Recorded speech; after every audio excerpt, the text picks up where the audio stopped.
সৃষ্টিকর্তা গাধাকে সৃষ্টি করার পর বললেন, তোর সারা জীবন কষ্ট করতে হবে, মানুষ তোকে নিয়ে বোঝা আনা নেওয়া করবে, তবে তোর মাথায় কোনো বুদ্ধি থাকবে না। তোর আয়ু দেওয়া হলো 50 বছর। এটা শুনে গাধা বলল, আমাকে দিয়ে মানুষ শুধু কষ্টই করাবে, আমার মাথায় কোনো বুদ্ধি থাকবে না, মানে সারাটা জীবন শুধু আমাকে কষ্টই করতে হবে, তাহলে আমি এত আয়ু দিয়ে কি করব?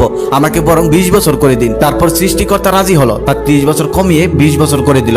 তারপর সৃষ্টিকর্তা কুকুরকে সৃষ্টি করে বলল, তুই হবি মানুষের সব থেকে বিশ্বস্ত বন্ধু, তবে তোকে মানুষের উচ্ছিষ্ট খেয়ে বেঁচে থাকতে হবে। তোর আয়ু দেওয়া হলো 30 বছর।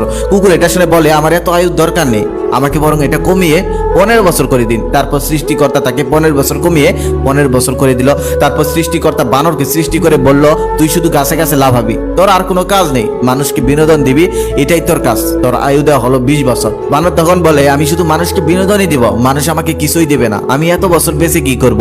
আমাকে বরং 10 বছর কমিয়ে 10 বছর করে দিন।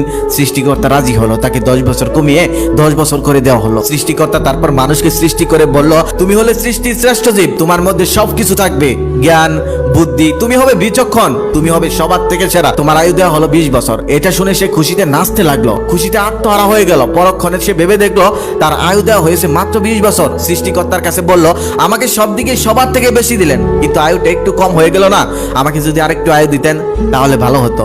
আপনি বরং গাধার রেখে যাও 30 বছর, কুকুরে রেখে যাও 15 বছর, আর বানর রেখে যাও 10 বছর, আমাকে দিয়ে দিন। সৃষ্টিকর্তা তখন বলল, তুমি বিচক্ষণ হয়েও বোকার মতো একটা কাজ করলে, এটার প্রতিদান তুমি পরে বুঝতে পারবে। তারপর থেকেই মানুষ শান্তিতে বাঁচে মাত্র 20 বছর। তারপর 30 বছর গাধার মতো খাটে সংসারের জন্য।